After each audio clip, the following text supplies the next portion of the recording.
Welcome back to the channel. I'm Richard, this is Lap of the World, and as you might imagine, today we are going to be changing the trunk struts on our first generation NSX back here.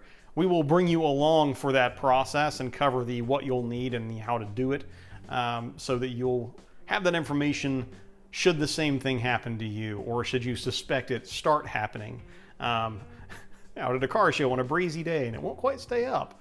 Change those things out before they ambush you. But anyhow, without any further ado, let's jump right in. To change the trunk struts on your first generation NSX, you'll need the following tools and supplies.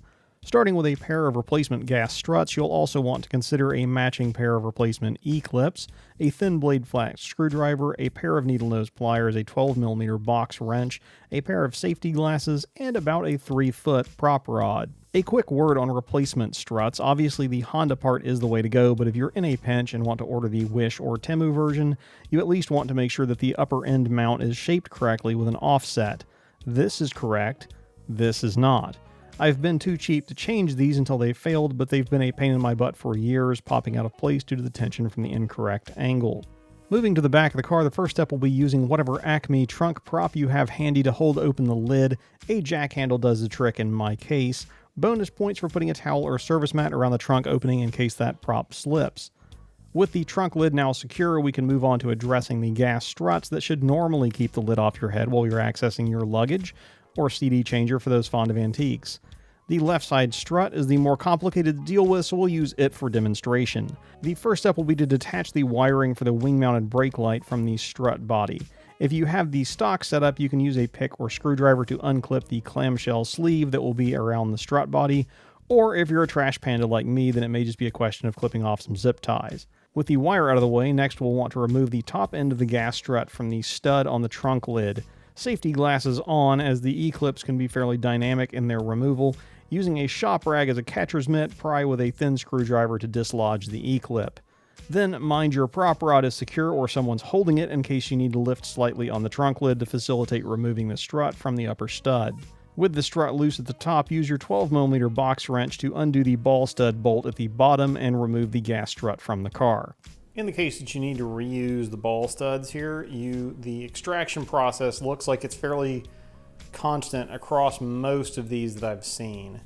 So you start with this little wire that goes around here. It wraps around the back and then it turns here, and this is actually what detains the ball up in the socket here. So we need to deal with that first. So I'm going to come around here with a pair of pliers, pinch that, and then pull it. And then once you have it around like this,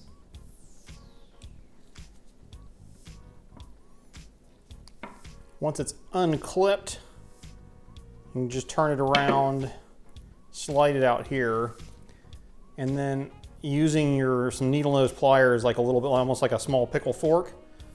This is where I've had the best success of kind of jamming it in there and then just rocking it a little bit.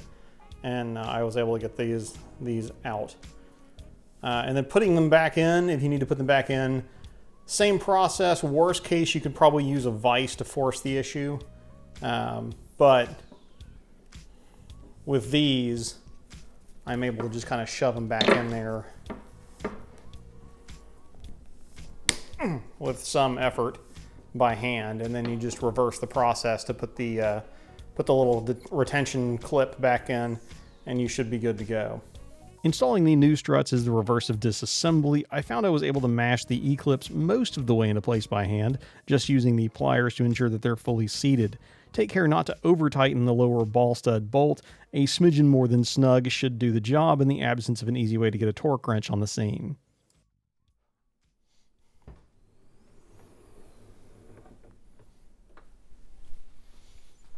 So yeah, as we're now less likely to be assaulted by our trunk lid in the process, we do have more coming from inside the trunk of the NSX soon.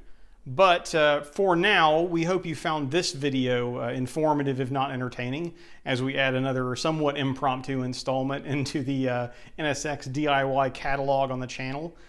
This is kind of a simple fix.